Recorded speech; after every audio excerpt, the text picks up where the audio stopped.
Disclaimer: the views and opinions expressed by the guests and hosts of this show are their own and do not necessarily reflect the views or opinions of the company or the show itself. Hello, Explora bookworms, and welcome. My name is Red, and today we sit down with an author in our exciting new segment here on Explora called Road to London.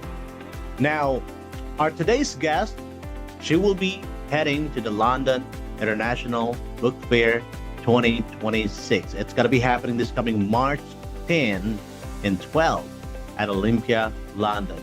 And, well, she won't be just showcasing her books, but she'll be also signing copies live at the Explora booth. So that will give the readers an opportunity, or let's just say a chance, to meet the minds behind this incredible book that we're going to be talking about today. Now, Explora Books is incredibly proud to be part of this prestigious event. It's happening right in the heart of the international publishing scene. So we are inviting everyone to connect with us, to connect with the authors, get a signed copy from them, talk to them about their, inspiring books. It doesn't matter what kind of book they're promoting. That's the best opportunity for everybody, for you guys, to meet them and also understand what really their book is all about and their life stories, and they can also provide you guys some tips on how to probably finish your book. I myself, I can't even finish my own book up until today. I've been writing my own story, but these authors rather, they're so great. It's just an easy thing for them to finish a book. But again, it's not like an overnight thing that they did right there. I mean, they've written all this, stories and wonderful books probably for about a decade. They did some research, or it could be about their lives, experiences. Anyway, today our guest, her name is Miss Kiana Webb, and she will be joining us in this upcoming book fair. And she is the author of a book, A Glorious Arising, and that's also available in Amazon, Barnes & Noble, whatever online distributor that you may know. No matter where you are in the world, you can always go to Amazon, look it up online, put in A Glorious Rising. Just, I don't know if you can see that right now on your screen, but it's going to be available anywhere in the world. Anyway, Kiana, welcome again in our, today's episode, Road to London. It's a pleasure for me to meet you at the same time, do this interview. How are you today, Kiana? I'm wonderful, and thank you for having me. It's a pleasure to meet you too. Thank you. Well, I guess, I did my research about you. I've seen your website. It's incredible. It's amazing. It's a clean one, I also checked you on social, but I guess for our viewers today who doesn't have that much of an idea about you, can you tell us a little bit about yourself? Sure. So my life has come from an entrepreneurial business background. I was raised by two entrepreneurs. We owned McDonald's franchises at the time. And even before that, my father was a corporate officer at McDonald's. So my life has always been hearing and witnessing about businesses and how to make a difference in your community through that access. And then on the other side, it was about service to your community, service to your family, service to life, to make a difference in the world and have an impact. So I have a single mom of 3 kids. They're teenagers, 1 adult now.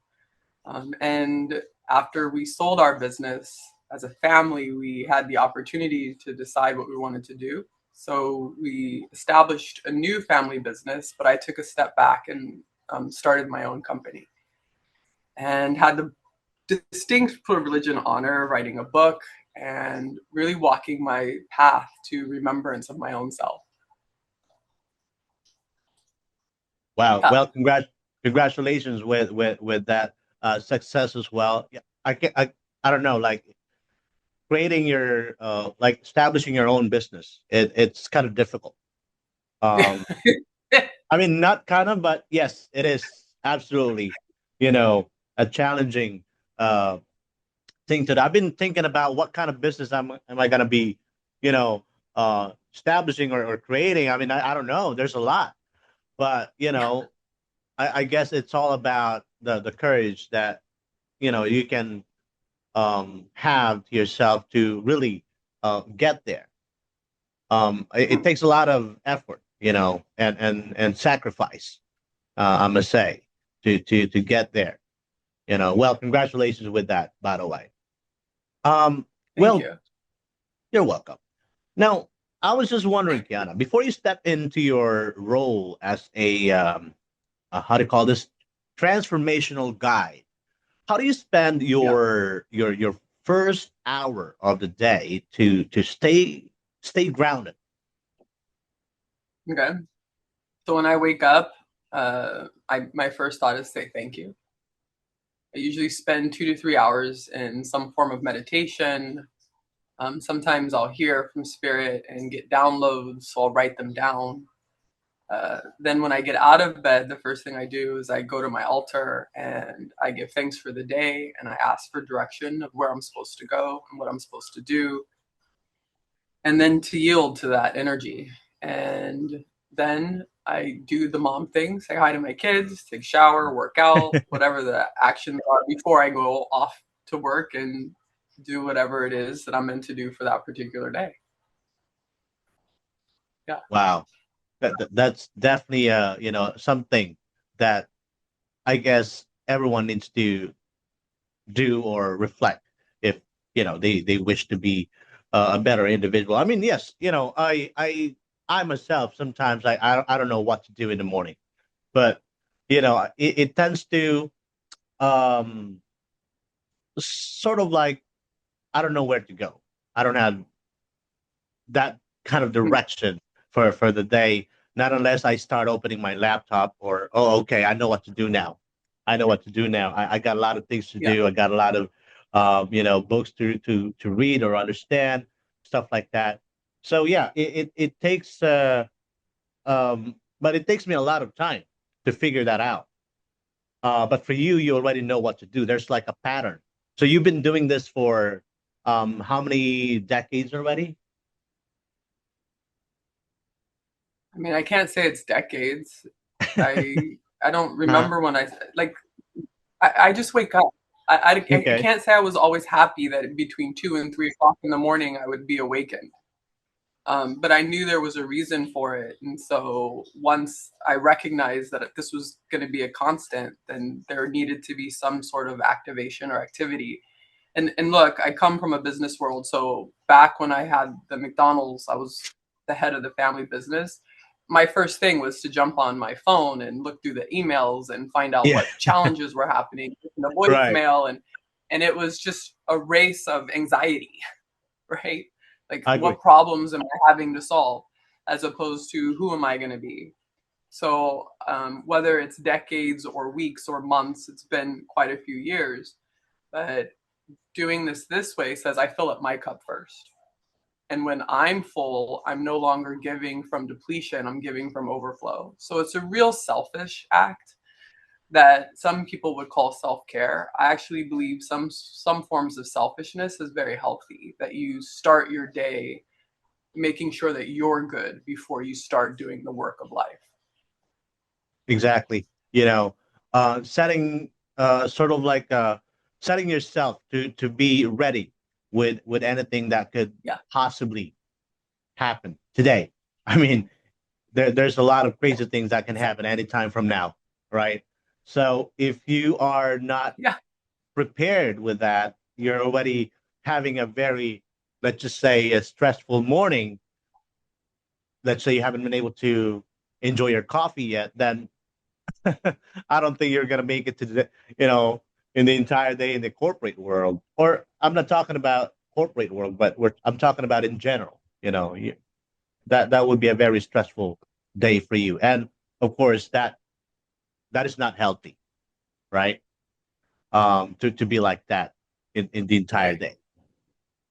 But I was just also Yeah. wondering, Kiana, what is this? Do you have sort of like a song or a type of music that um how to call that instantly helps you reconnect with your own divine light?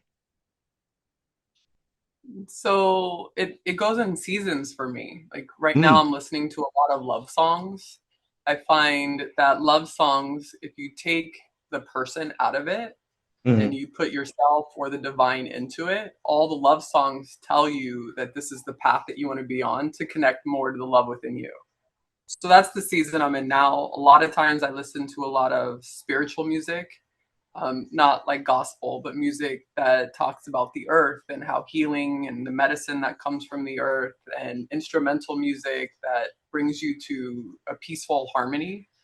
I still do that throughout the day. And sometimes I just want to listen to an old school R&B, rap, or heavy metal song so I could rock out and like get that vibration.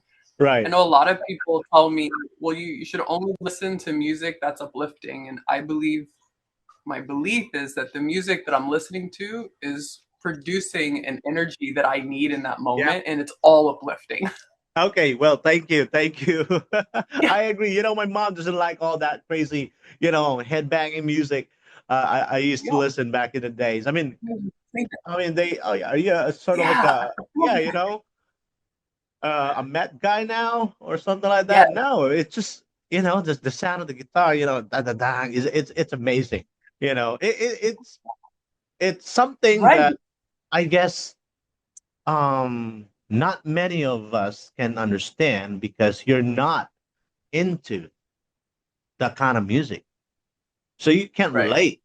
You feel like, oh, it's just right, a noise.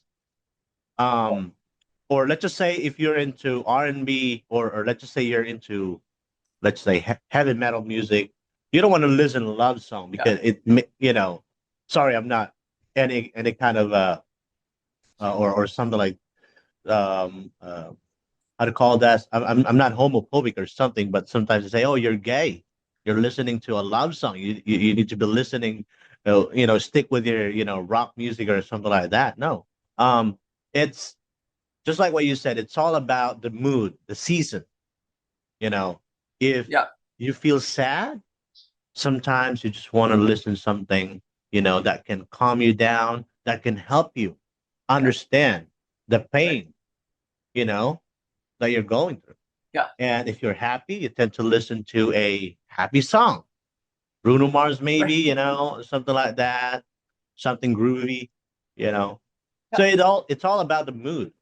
So yeah, that's really, thank you for that tip, by the way, Kiana. And I mean, from a person, from a person who have I would say, a lot of experiences in this kind of stuff. Well, it definitely concludes that, well, my understanding about music, that it's all about the mood, or it's all about how you feel today. You know, some other people ask me, why are you listening to this kind of music now, and then yesterday you were listening to this. Why can't you just stick to just one music? But thank you again for that tip. yeah. Um, You're welcome. and by the way, before we move on to the next question here, Kiana, do you have any social media accounts? I mean, I know I mentioned that in the beginning, but kindly Yeah. invite your audience or our viewers right now to where they can find you or connect with you.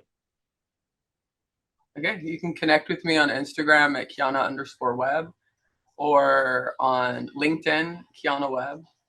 And I'm on YouTube. You can find me there. My name is Oh, pretty okay. much everywhere. You could also look me up at gloriousarisings.com and kianawebb.com. That is your website. Correct. Okay, so a glorious arising.com and canaweb.com. Gloriousarisings.com. Okay, all right. No A. just GLORIOUSARISINGS.com, and then Mhm. KianaWebb.com. Thank you. Yeah. Thank you, Kiana. Well, there you go, guys. If you are, watching this show right now, please, don't forget to look that up. We're going to flash those informations on the screen right now. So if you'll be able to, look that up. Um, yeah. My next question here for you, Kiana, when you aren't, let's say, teaching or leading, what is a Uh-huh. simple, what do you call this, unmasked pleasure that makes you feel most like yourself? Okay. Well, yesterday I laid in the grass. So I love nature. I take a lot of walks. Yeah. One of my favorite things to do is to dance. Hmm. So I salsa dance and I like to partner dance. Love dancing. Taking singing lessons. So it's Oh, more in the movement, I think, or the things okay. that I find most pleasurable. Yeah. Yeah. I love hanging out with my kids. My youngest and I, we go to a lot of movies together. Ah, And I hang out with my friends. I think I do what most people do. well, that's a good thing to know. Like you're not doing a lot of things that is, let's just say, different from what we can actually do. It's all about I always say this to my friends, and they get always mad at some point, and I tell them happiness is a choice. You know, I don't know where I read that thing or something like that, but I know I've seen it somewhere before, and it just stuck in my head, you know, and I always remember that every time I'm sad, I always you know choose to be happy. Sorry about that. Yeah. I decided to be just go to a different path. I just want to be happy, positive, instead of thinking Right. about what's the problem that is happening right now, and just Right. stuck into that problem. I'll try to find something that would calm me down, and so I Mhm. can solve the problem in a manner where I don't have to really you know squeeze myself and my brain to try to Yeah. understand what's the best, or to find the best solution for that. Well, do you have any let's say a book, or is there a book or a quote or a person who acted as your own visionary guide when you weren't just when you were first starting your journey? So I think it has mostly to do with my parents and my Mm, grandparents. You know, um, I saw and witnessed how hard that they worked to make a life that was different than the one that they grew up with, and how much pressure that was. And then I walked that path, but I also recognized by watching them that there were opportunities to have a different way. So I think my whole life was to be an awareness of where I was emotionally, even as a young child, and to make the decisions that was going to steer me in the right path, even as I was making mistakes that were really stupid along the way, right? It was like I can easily self correct. And, the belief in a higher power, the belief that all things are possible, the belief that everything is happening for a reason, even if I don't like it and I'm mad, like, there's a reason for it. So the biggest thing that happened to me uh, about 10 years ago was I was um, getting ready to leave my marriage, and there was this whole piece that said, wait, did you do everything that you could do to make your marriage work?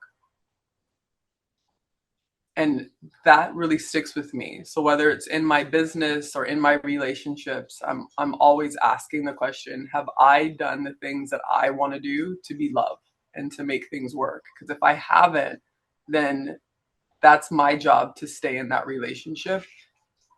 to get that healing for myself. And those are the things that I think has been carried and what I was able to witness with the resiliency of my mother and the visionary leadership of my father, that no matter what anybody tells you, it's the choices that you make that define how you're going to move through your life, just as you were talking about happiness before. Well, thank you, Kiana. Yeah, it really shapes us. With like I guess I mentioned that one earlier. It really shapes us of like our past. We Yeah. should not like just leave that thing behind, in a curtain and just forget about it. Yeah, we have to remember that we need to look back because that's where we came from. That's Yeah. how we were um, sculpted into like who we are, who you are, who I am right now.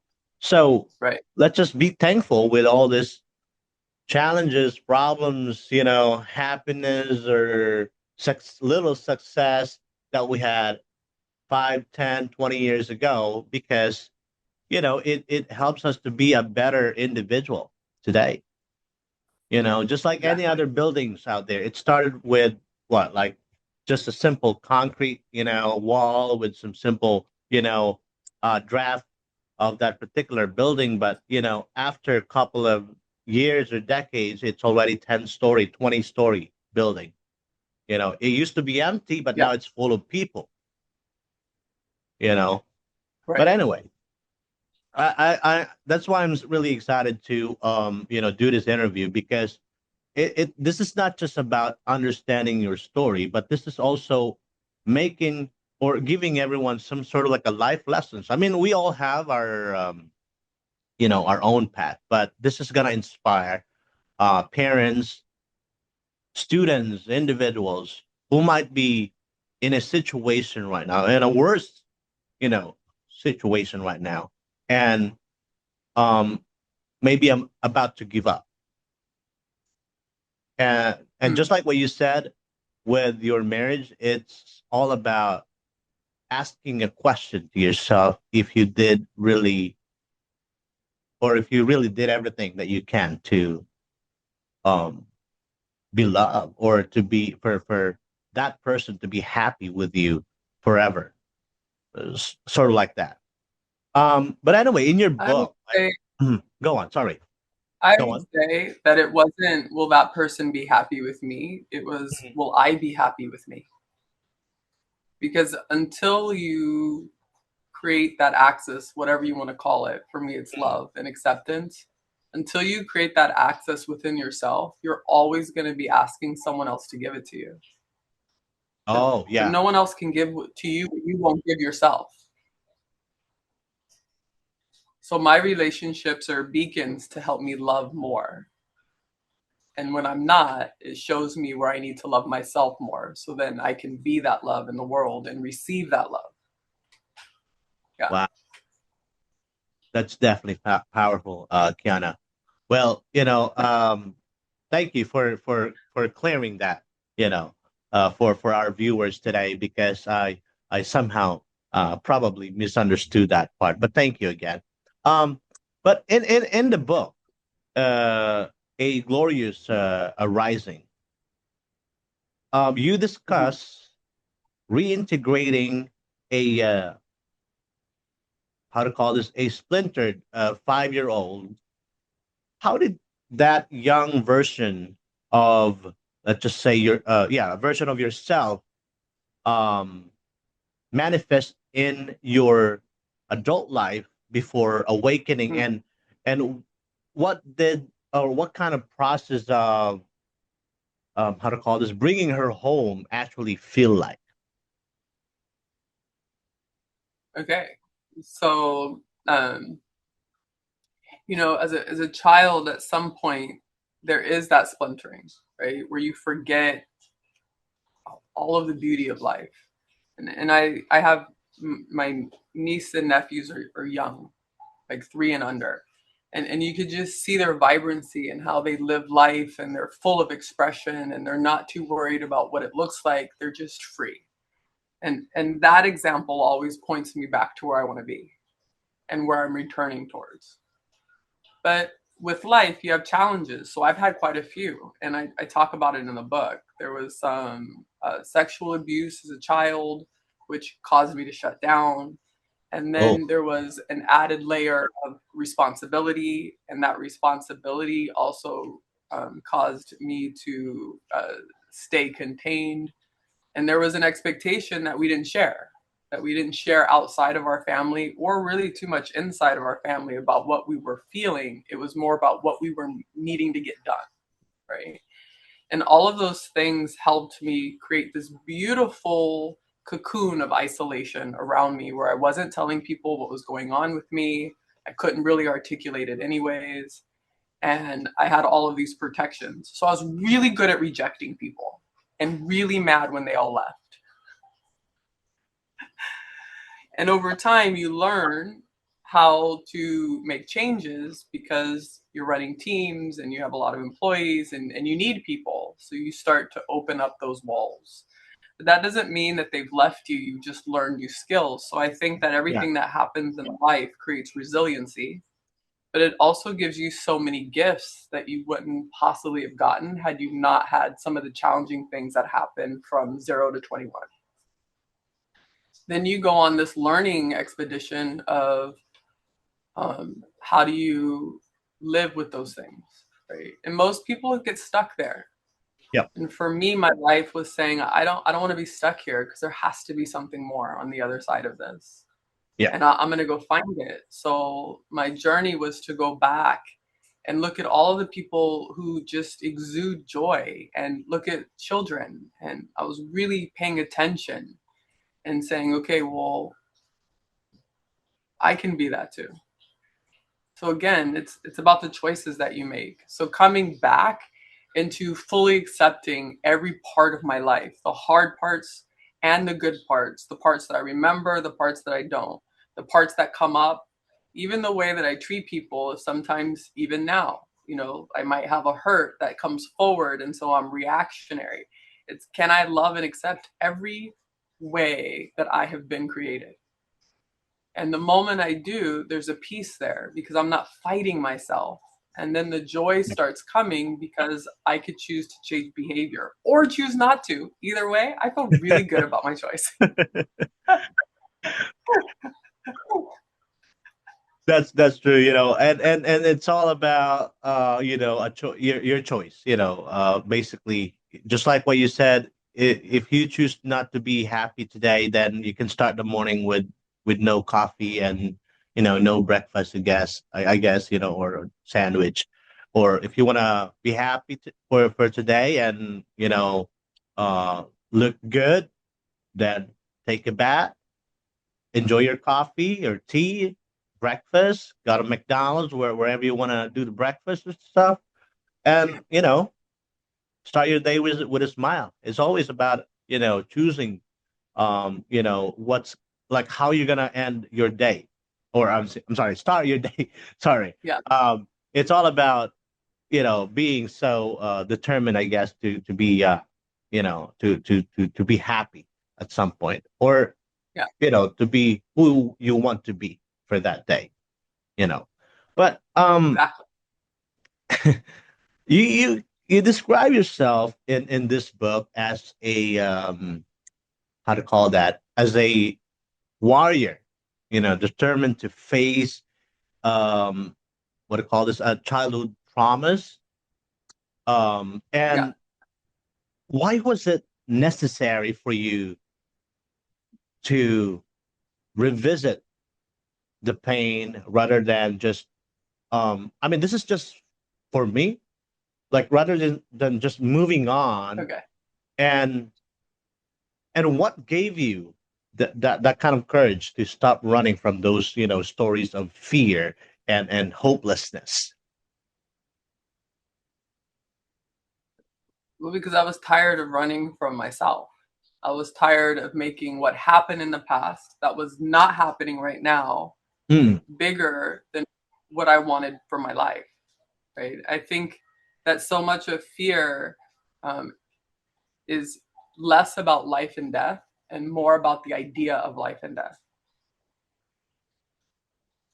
And when people really get that, Oh, you'll recognize that we stop ourselves about the idea of life and death.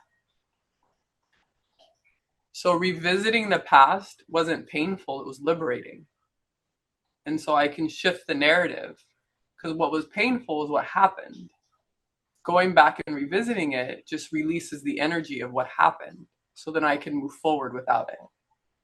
And so I don't think about pain or sadness or depression if I'm not in it in this moment. If I'm actually feeling pain, I'm feeling pain, but I'm not going to tell myself I'm feeling pain, because then I'm going to feel painful. I'm going to tell myself I feel pleasure. right. This is so good for me. Like, our language and how we address things in the unknown is one of the things that I find as humans, that we create these gaps, Yeah. and that leaves us in places that we don't actually want to be, and we're too afraid to go look at. But looking at it is extraordinary, and it doesn't take long. It's not like years or weeks or days. Usually it's like 30 seconds. Oh yeah, that happened. I accept that. And now I'm free. Right. Woo-hoo. Yep. Well, we all create stories sometimes to really sort of like just like what you mentioned earlier, like protect yourself like a cocoon, you know. Yeah. It because we don't want to be exposed that, oh, you used to be like that. Okay.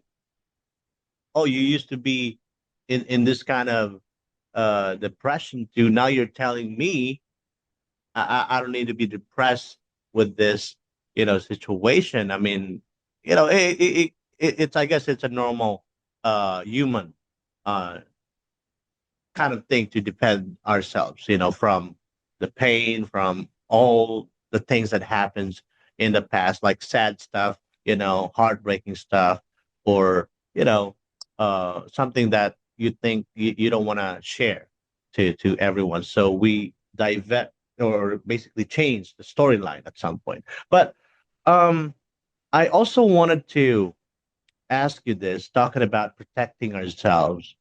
What was the most Okay.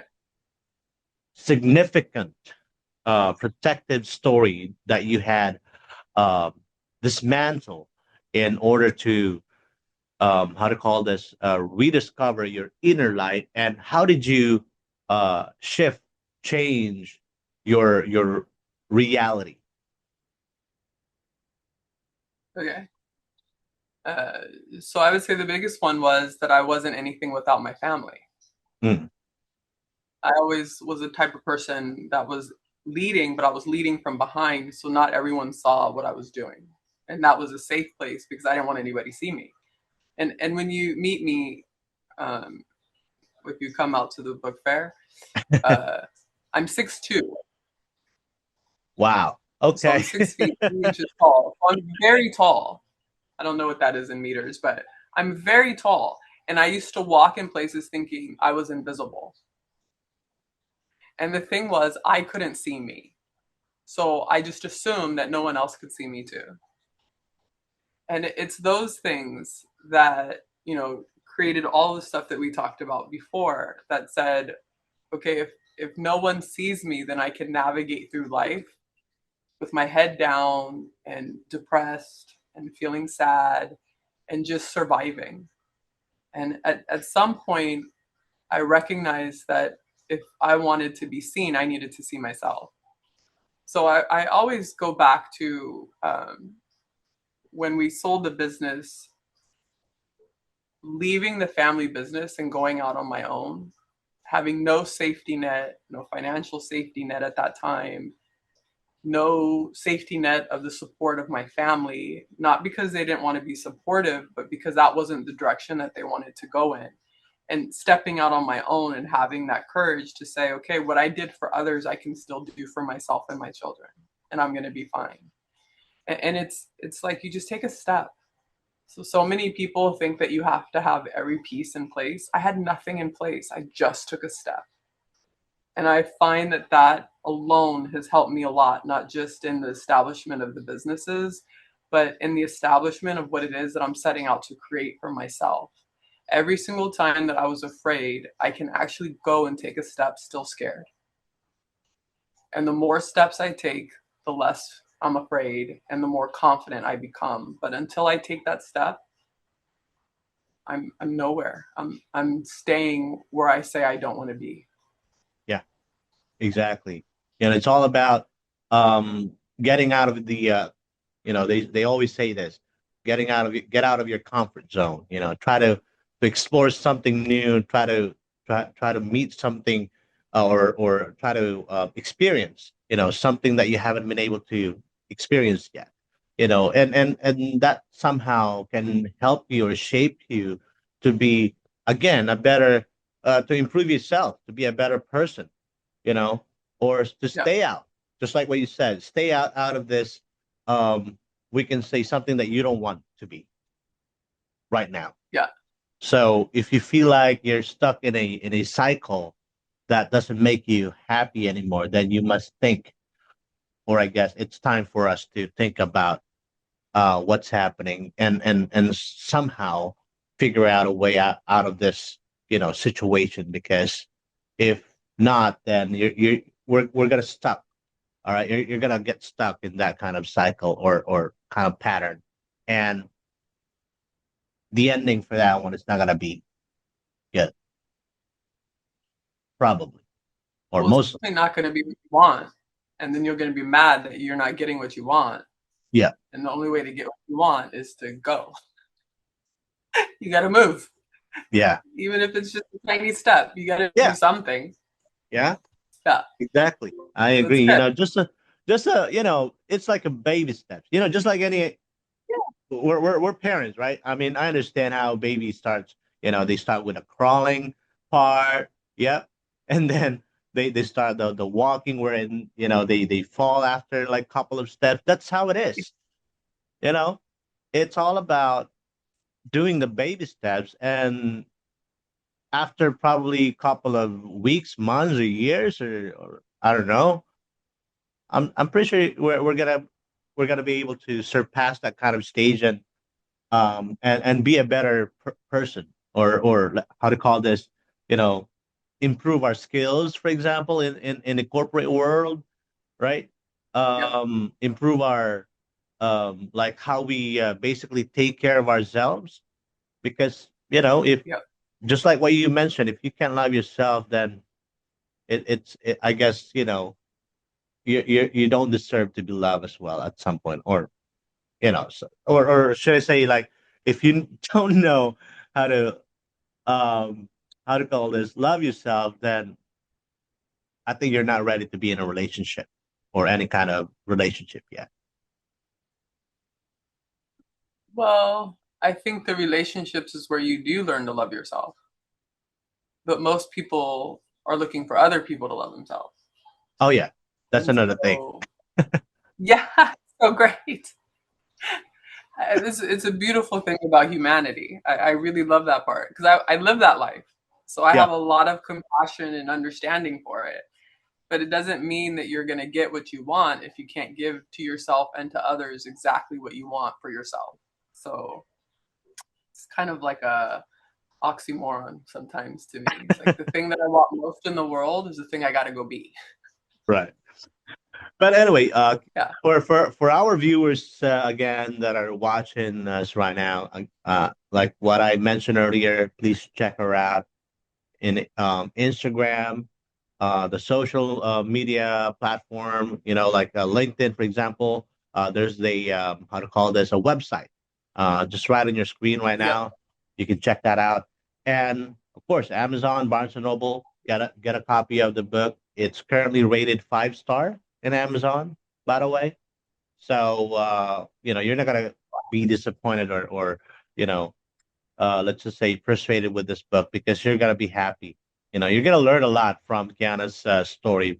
And by the way, Kiana, beyond your how to call this, personal story, you provide resources for others to basically, especially for those who are seeking their own glorious arising, right? What is one practical tool from the book that a reader can use to that they can use immediately if they feel rooted in their own pain, or let's just say loneliness? Okay, so one of the things that I talk about is I had a series of words. So if it's not a series, pick a word and say it Hmm. to yourself all the time. And then over time, you'll recognize when you're not that word. So that word becomes you and you become that word. So when I started, it was love, joy, peace, patience, kindness, goodness, faithfulness, gentleness, and self-control. Because I like to have a huge challenge. It wasn't enough to have one word. I had to have like 14. So, Oh, wow. but, and for 15 years, I would say it every single day. And when I was angry or frustrated, I would say it as like my mantra. And you would be surprised if you choose to be something and you keep that in the forefront of your mind and you remind yourself of it all the time, that your behavior naturally aligns with it. You don't have to do anything other than say it. So that has been probably the most profound, simple practice that I've had every day. I still do it. Up until today. Yeah, my words have changed because as I've embodied words, I've added new words, but I still do it. I do it all the time. Now it's around compassion and softness, to be gentle. Mhm. So now you're not just using 14 words, you're probably using 20 or more. I mean, I might have 100 at this point, but most Oh, of wow. them have been embodied. Right? Okay. Like I've been doing it long enough Yeah. that, and I don't shift my words until the It word becomes starts you. to leave me Ah, because I've okay. become it. Yeah, Oh, okay. That's interesting. Well, there you go, guys. That's yeah. something that you guys can actually try to do or apply to yourself. And I'm gonna try that myself as well. Just so you know, Kiana. And I Awesome. haven't been able to completely read a whole book yet. I'm just halfway through it. So uh, you know, I'm pretty sure I'm gonna get there. Um, Okay. Give me a little time, okay? Anyway, this book, a glorious arising, basically provides, just like what you said, a tool for others to begin their own remembrance, right? So for the person that is reading this, who feels their inner how to call this, light that is currently buried under a protective story of fear or hopelessness, what is that one truth that they must accept today to begin their journey or their own journey back to themselves? Well, their one truth is theirs, right? And the question isn't can I tell you? I can only tell you what mine is, right? What I could say is whatever it is for you, can you accept that? Can you accept that you're hurt? Can you accept that you've been hurt? Can you accept that you have hurt? Can you accept every way that you feel? Can you accept your anger, your animosity, your joy, your laughter? Can you accept every part of you and know that all of that lives in you for a reason? And then choose what you want to do with it after that. Acceptance alone eases so much. Acceptance and forgiveness. So our remembrance journey is not about being somebody new. It's about like peeling back the layers like an onion to uncover that part of you that was pure light and joy. It lives in you. It's already who you are. Can you accept every part of who you are and the way that you exist and allow it to unfold? Wow, thank you so much for that one, Kiana. Um, I think my very last question for you today is that, if ever, and this is like a Miss Universe kind of question. All right. Okay. Well, you're 6'2", so you definitely, you are qualified for that. Okay. Well, let's just say um you were given a chance to stand in front of everybody, and I'm talking about everybody around the world. It doesn't matter if you're Chinese, but it will be automatically translated, by the way. Let's just say you will be given a chance to stand up in front of everybody and say let's just say a message for all of us. What would that be? You are loved, and you are loved, and you have always been loved. Remember who you are. You don't have to do anything. Just remember who you are. Wow. Thank you. Wow. You're welcome. Whew. I felt that. Thank you, Kiana. Oh my gosh, I'm becoming a little bit speechless here. It's getting warm. All right. Yeah. Like I said, I'm excited for this interview because earlier, because I know I'm gonna learn a lot from you, from your story, and I'm learning already as I am reading the book. Just so you know, but I wanted to hear that directly from you because that's becoming more powerful. I'm gonna say, but anyway, I don't want to spoil everyone with what's in the book. I guess I'm halfway through it already, or almost finished. But if you are, or if you are planning to be at the London Book Fair 2026, then make sure, all right, make sure to stop by and check Kiana's book. Grab yourself a copy of her book. She will give that out for free, with signature, with picture, if you want to, or if you want to ask Kiana about whatever is in this book, whatever we talked about today. I'm pretty sure it's got to be a wonderful moment for you to experience, Kiana as well. But yeah, grab this title, meet the author, get a chance to get a personal signature. Sorry, get a personal signature from her and remember that moment. All right. And thank you, by the way, Kiana, for giving us this wonderful opportunity to talk with you today. I mean, oh my God, this is an amazing interview. One of those amazing interview I had. I wish I can extend our time. Sorry, guys. Sorry, guys.